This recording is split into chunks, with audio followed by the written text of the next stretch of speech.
I was raised. Yeah. So I think a lot of people are still raised that way. They are. Yeah.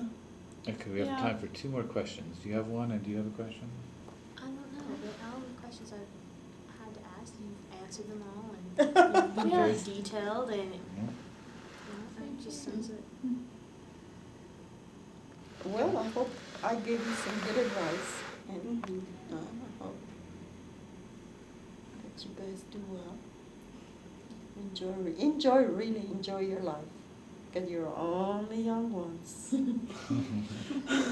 You're only this age today. Yeah. Yeah. Bertha, thank you very much. Thank Appreciate you that. so On much. behalf of the group here, yes. I'm Hannah Brooks, Okay. and I guess I learned from her that just to live life at your fullest, and that's how to have a good life and live long and work, and I don't. Did you realize that life in Weld County in times past was, I guess, comparatively primitive to what we have now? And I grew up on a farm. We didn't do a lot of crops and stuff, but we raised cattle and stuff. So it's kind of similar. Like we have a lot of land, and I grew up in houses that were built in the 1800s, and I just So have you done any field work? not like she did. No? No, cattle's a little easier. You just kind of go chase them, and they run from you. But So do you think Weld County has changed in your lifetime, that in the last 10 years? Have you- anything that you can say about it's what's happening in your world? It's definitely gotten a lot bigger, and more houses are being built, and a lot of the farms are being taken over by suburbs, and just there's more people in the world, and jobs are starting to go away, And what do you think the future of your farm or ranch is going to be? and hopefully we keep it going, and they don't try and take it. It's in the mountains, so Huh? the land is worth a lot, and they want to buy it, but we're not going to sell it to them, so Right. hopefully it'll stay a farm. And do you want to continue living the farm and ranch life? Yeah, I want to live there my whole life, so You do? Okay. yeah, I have no intentions of moving anywhere else, so. And what about the people around you? What have you seen, what are their concerns now? I don't know, like at my ranch? Yeah.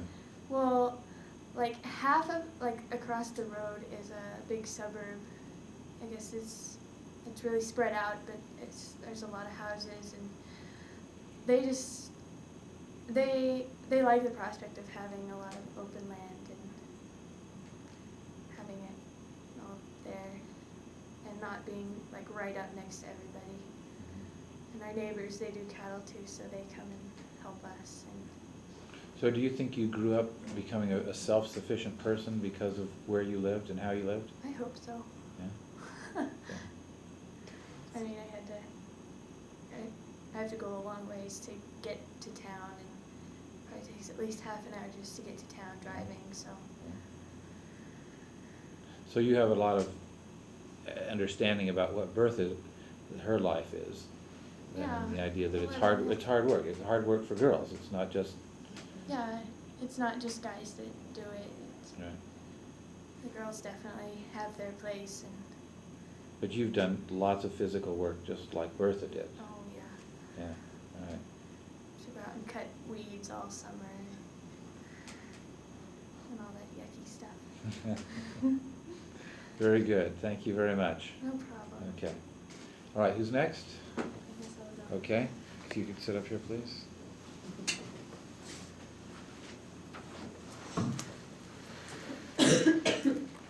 Okay. Tell us about what you might have learned from Bertha today. What I learned from Bertha today, from mainly just listening to the conversations, was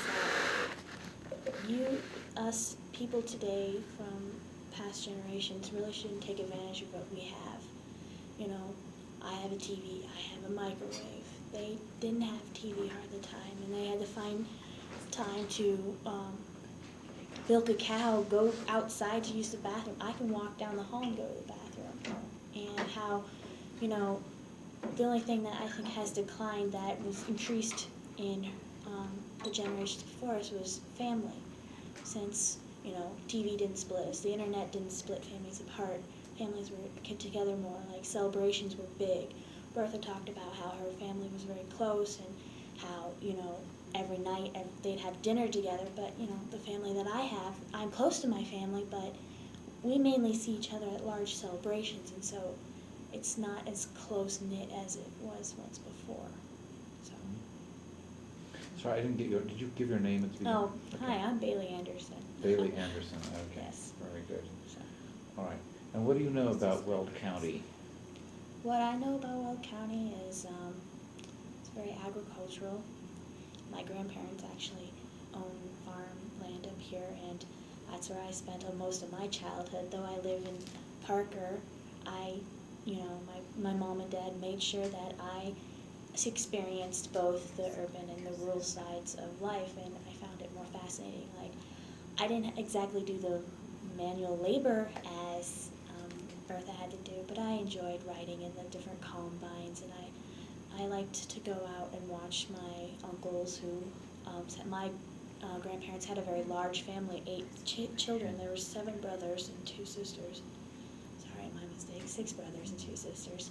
And so I would watch my uncles irrigate, and, you know, they would spend hours out there, just stuff like that. And so Weld County has, it's becoming less and less agricultural. Like, more land is being used up for urban, you know, towns and cities, and there's water issues now because actual people who are actually starting to live here more are taking water away from the farmers, so it's making it very difficult for farmers to get any of their crops produced and to send into markets, and, you know, and it's getting harder now too because the fact that, you know, since, you know, water's rising and food, that it's easier just to go out of the country and bring food in, which is really muscling out all the farmers now, and that's all they know how to do, and that's all they've been raised to do, so it makes it difficult for them to continue doing something like that with you have such a large competition coming from, like, foreign countries. So they have no choice but to sell out their property to give away to other things. Like my grandpa, we had our farm that we have, well, their farm has had some really rapid declines in growth, and, you know, sometimes we used to be very flourishing in corn, but we'd have to switch to sunflower because of water. But now, just to, they just sold a couple acres just to help a school because there's so many people coming in that there's not enough school systems that they have to actually they have to sell off land just to help them out. And so it's getting smaller and smaller by the minute because Weld County was actually the largest area for agriculture, even though it was considered a place that couldn't be cultivated. So. Do you have a projection for what life will be in Weld County 10 years from now? What do you think of? There will not be a single farm property left in Weld County, and it's very sad because there's so much culture that surrounds farmlands and stuff like that, but I really don't think there's going to be anything left in it, and it's sad, but that's like the reality of life. Like, we're, you know, as I said before, people are just not being able to pay bills because they haven't been able to produce crops because of droughts and water issues, and, you know, and the fact that you know, foreign countries are coming in, and people would rather prefer to pay less money to have crops brought in than have them made in here. So, yeah, I don't think there's going to be any farmland left. Very good. Bertha, what do you think? Sounds scary. You want to keep on farming, don't you, for another 10 years? Well, it's like I tell you, I've always made a good-sized garden, Mm-hmm. and my son always worried about the people, you know. He always told me, Mom, because I can, and he'd always tell me, Mom, if things got really bad, would we have enough food for the whole relation?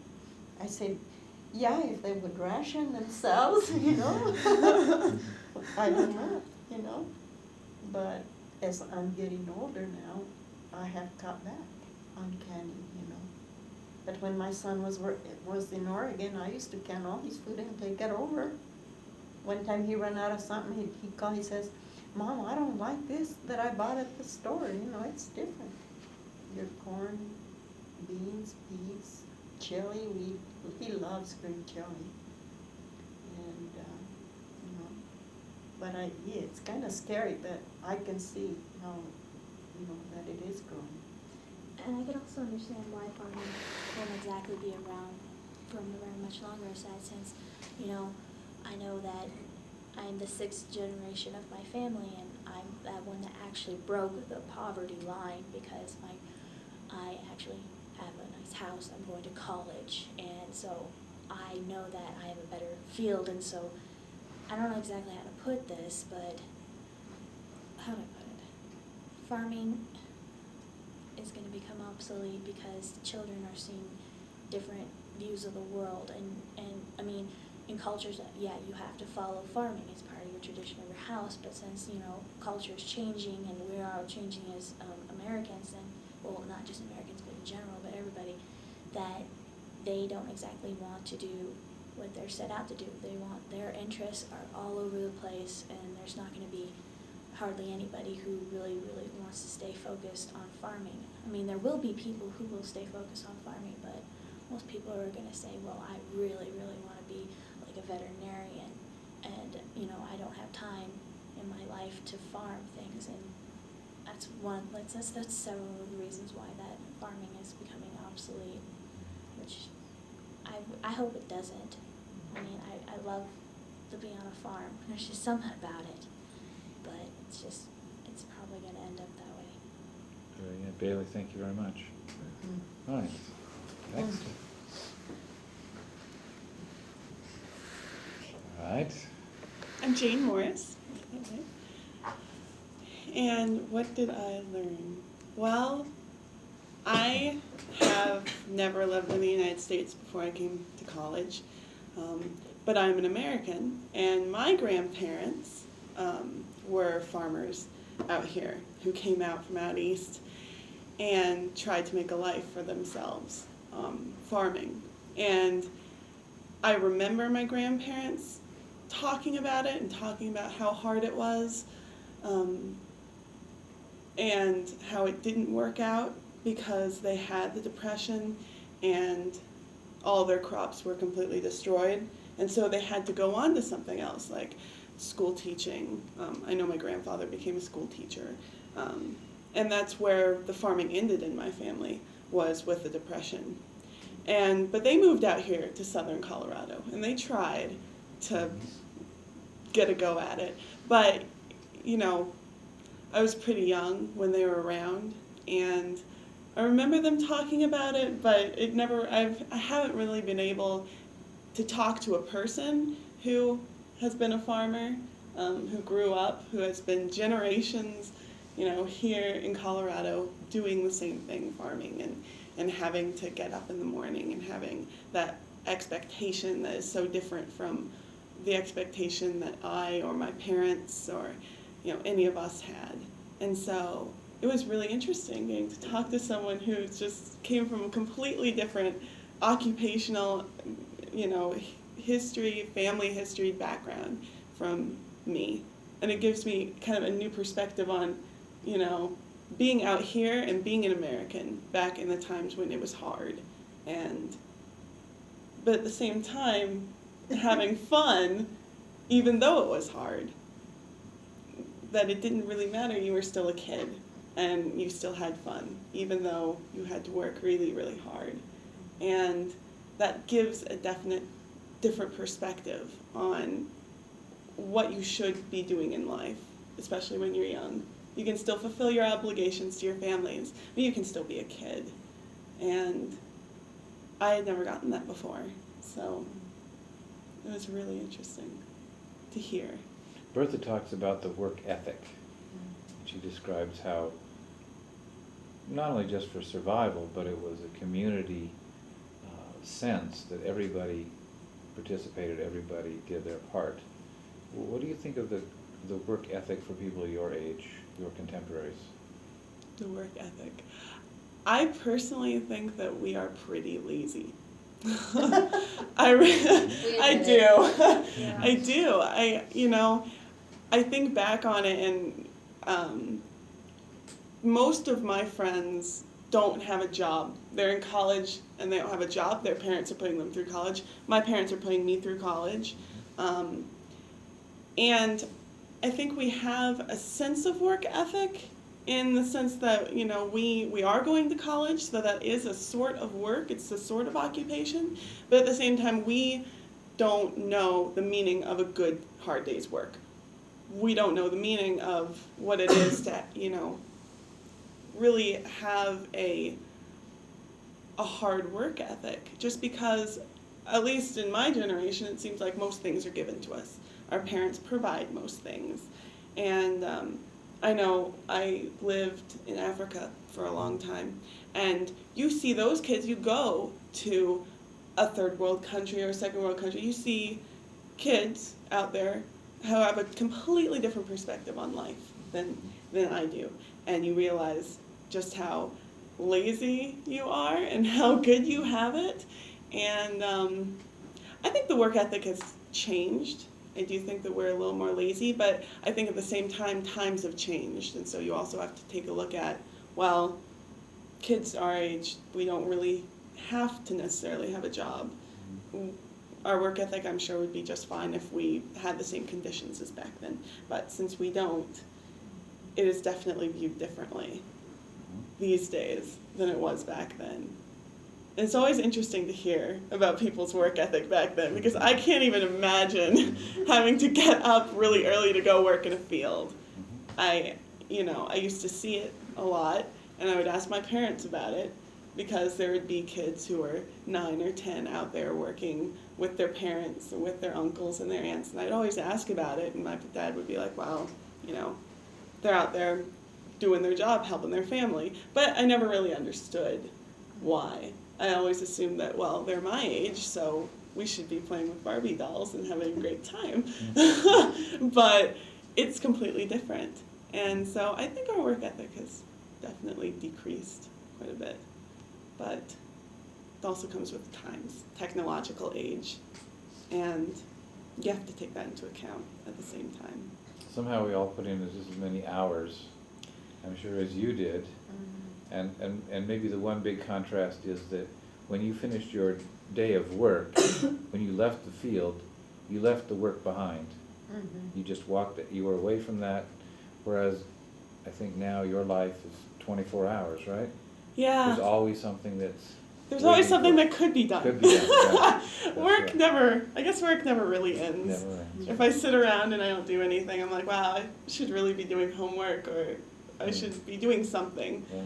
But yeah, I imagine that back then, in a way, it was a little simpler. It's like you go to work, you're done with work for the day, and you can go and you can do other things, and that's not on your mind. But now these days, you in school, but all these other things are on your mind, and everything's sort of jumbled up, and you find time to do them, but maybe not as well as you should do them, or you just work with what you're given. So I would agree. I would say we always need to do something. When I'm not doing something, I feel like I should be. So. Great, thank you. You're welcome. Thank you.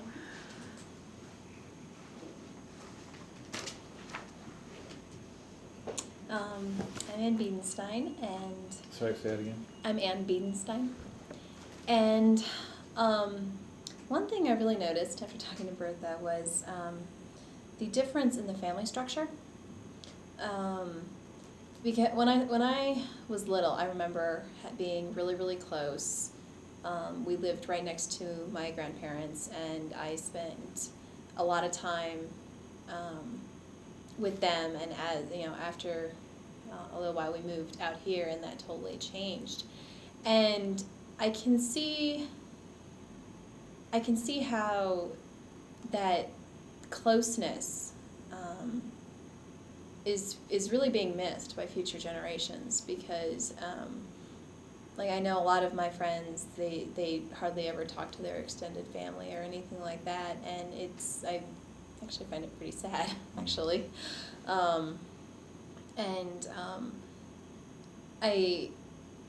I can see where that would play a big role in somebody's life when they're there all the time, because it's just like when you spend that much time with your own family. Mhm. And that was one of the things that really struck me, and kind of how things have changed since then. Because now it's, you know, I hardly know anybody who's so tight-knit with their family that they see each other on a regular basis. If they see each other once a year, sometimes that's a big deal. And yeah, that's definitely one of the things I think part of that has also changed the way we kind of look at our world right now. Instead of, people tend to think broader, because, I mean, it's kind of like the world, they think more of the world as opposed to just at home. I've never ever heard of somebody who doesn't like to travel before. I find that's really unique. That is. And I think it's just a definition of how things have changed since then. And so. But let me ask this question, Bertha. When during World War II, were you worried that that something bad was going to happen to you or the family? Do you have any recollections of the war coming to your family? Apart, you said you lost an uncle. No, I think I was just too young to, I just, not that. It wasn't. No. It wasn't something that your parents No. talked about in front of you. No, That's. all I remember is where we were raised, you had respect for the elders, and you called them your aunt and your uncle, And I remember this lady lived, say a couple of houses down from my grandma's house, and she had already lost like 3 sons in the war.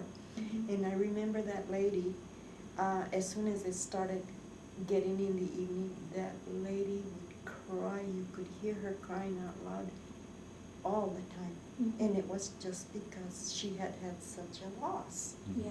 And see, I remember that, but I didn't know why, why she would cry so much. Yeah. But now that I have my son, like I was telling Steve, he goes hunting all by himself, Mm-hmm. and I can't even sleep at night because Mhm. I think something could happen to him. Although he has a phone, but the phone not always gets through. I would be exactly the same way. I think that kind of demonstrates. I definitely, after the interview, I had under the impression that, yes, life was a lot harder back then, a lot harder, but also lives were a lot simpler, because you knew, it sounded like there were certain things that were very important, family being, sounds like at the top of the list. And, but other things didn't always seem so important. Whereas these days, I think, we take some things for granted, and I think family is one of them. Because we're obviously very more inclined to our education and becoming the new Bill Gates or something. Finding something that is incredibly new and is going to revolutionize the world, but we kind of, in the meantime, we kind of forget what we have back at home and what we have. We try to rely on ourselves for just about everything, and we lose that support that, that people used to rely on. Mhm. And we take that for granted. And I think